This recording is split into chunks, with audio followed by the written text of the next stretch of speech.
Hi అండి, నేను ఈరోజు అయితే మీకోసం ఒక మంచి టెక్నిక్ అయితే చూపించబోతున్నాను. అది ఏంటి అంటే, ఇప్పుడు పల్లీలు అనేవి మనకి బీచ్లో, అదేవిధంగా మనం ట్రైన్లో ప్రయాణం చేసినప్పుడు పల్లీలు పొట్లంలో కట్టిస్తారు కదండి. అవి ఉప్పుగా చాలా టేస్టీగా ఉంటాయి కదా.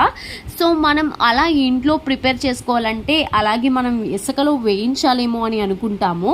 సో కాదండి, నేను చాలా సింపుల్గా చెప్తాను. సో ఇంట్లోనే వితౌట్ ఇసుక, అంటే ఇసుక లేకుండా మనం కొంచెం ఉప్పుగా చక్కగా టేస్టీగా ఏ విధంగా పల్లీల్ని వేయించుకోవాలో కరకరలాడేలాగా ఇప్పుడు నేను మీకు చూపిస్తాను. ముందుగా మనం ప్యాన్ బాగా హీట్ ఎక్కనివ్వాలి. సో ఇది బాగా వేడెక్కిన తర్వాత మనం ఇందులో పల్లీల్ని పోసుకోవాలి. సో పల్లీల్ని వేసి బాగా వేయిద్దాం.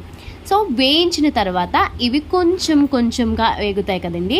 ఇప్పుడు మనం ఏం చేయాలి అంటే, ఇప్పుడు మనం ఒక చిన్న బౌల్ తీసుకుని అందులో కొంచెం సాల్ట్ వేసుకుని దాంట్లో కొంచెం వాటర్ వేసుకుందాం. ఈ సాల్ట్ వాటర్ని బాగా మిక్స్ చేసుకోవాలి. సో ఇలా ఈ విధంగా బాగా మిక్స్ చేసుకుని, సో ఈ సాల్ట్ వాటర్ని మనం కొంచెంగా వేయించుకున్నటువంటి ఈ పల్లీలపై మనం జల్లుతూ ఉండాలన్నమాట. సో ఈ విధంగా మనమైతే ఈ సాల్ట్ వాటర్ని పల్లీలపై మధ్యలో జల్లుతూ అలా బాగా వేగనించాలి. సో మనకి ఎంత సాల్ట్ కావాలంటే అంత. కొంతమంది కొంచెం ఎక్కువ సాల్ట్ తింటారు, కొంతమంది తక్కువ సాల్ట్లో తింటారు.